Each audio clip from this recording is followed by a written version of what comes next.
Trevin 5-star Jones coming at 13-6. He's in the bantamweight division 135, coming at 5'7" with a 70-inch reach. He is coming off a win over Mario Batista in March of this year and had a pretty good win streak of 3 fights before he dropped 2 in other organizations. So looks like he's undefeated with 1 fight in the UFC so far. Not really much to say about him. Not have much to say about his opponent either because I can't say his fucking name. Kakhramonov. Zach, you want to try that one? Kakhramonov. There you go. Something about Middle Eastern languages, they make the sound. Yeah, he's fighting out of Uzbekistan, coming in at 8-2. He's also 5'7", and this is of note. His last weigh-in's at 137. I saw when he fought for PFL, he had to fight Umar Nurmagomedov at a catch weight of 140. So it'll be interesting to see if he makes weight tomorrow. This is his UFC debut. I'll start it. Go ahead. Analysis. Trevin Jones, brawler. They both like to kickbox a lot, and I don't think either of them are necessarily super great on the ground, even though I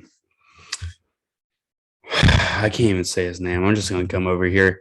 Saidyokub Kakhramonov. I'm sorry, folks. This is just going to be hard. I'm just going to call him K, folks. All right. Homeboy does have some power, as you can see, and also has some early chokes, but you also have to realize these are his first fights in some organizations you never heard. So you have no idea what kind of competition he's fighting. So I'm not real sure what his strengths are necessarily. I know he's all right in the stand-up game. I haven't seen him take anybody down, especially not Nurmagomedov. And there's not a lot on these fighters out there. So, Zach? Yeah, no, I can definitely agree with what you're saying in terms of like these guys do not have a lot out there. Trevin Jones has 1 fight in the UFC. And He did hit a nasty lead uppercut. I remember that. It put him down. Trevin Jones does have power, for sure. Trevin Jones has dynamite in both hands, and he's one of those dudes, like I said, kind of about Pantoja, who will go out there and from the first bell will look for that knockout. He's going head hunting, man. He doesn't want to let this get to the judge's decision. He wants to keep this fight in his own hands. So I think this is kind of a matchup that presents itself very favorably for Trevin Jones, because from what I saw on Kakhramonov, it seems like he's probably what we would consider to be the more technical kickboxer here. He's the guy that's going to want to look to stay at range and use his kicks, use his longer arms for the division, and just kind of pick you apart. If you can't touch him, you can't beat him in a fight. But well, he does have. I'd have to say this. He does have trouble controlling distance. So if Trevin Jones knows how to use his kickboxing well and get in with the jab and come with the overhand, then I've seen it against Nurmagomedov. He definitely had trouble, but you also got to realize that was 2018 and he was 22. So he's grown up a little bit, but we have to see his first time in the octagon. It is interesting that he went all 3 rounds and didn't gas out. Obviously, for 135, shouldn't be a real issue, but we don't know about Trevin Jones at this point if he's able to go all 3 rounds, especially throwing those haymakers he likes. No, yeah, I definitely think Trevin Jones, kind of like you said about Umar, is going to be in his face the whole time. He's going to be looking to push the tempo and back Kakhramonov up against the cage. He's definitely going to look to just kind of pummel him and have the more he's going to be the guy that controls the octagon. I think he's going to lead the dance, and Kakhramonov is going to look to kind of use that aggression against him. I don't see it happening. I think Trevin Jones gets another pretty impressive TKO here, but I think that's just me. What do you think? Well, you also have to realize there's 2 major factors coming in on this fight.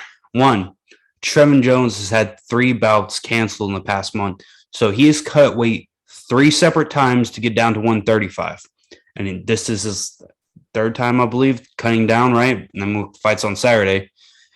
And the other major factor is Kakhramonov, his first UFC fight, right?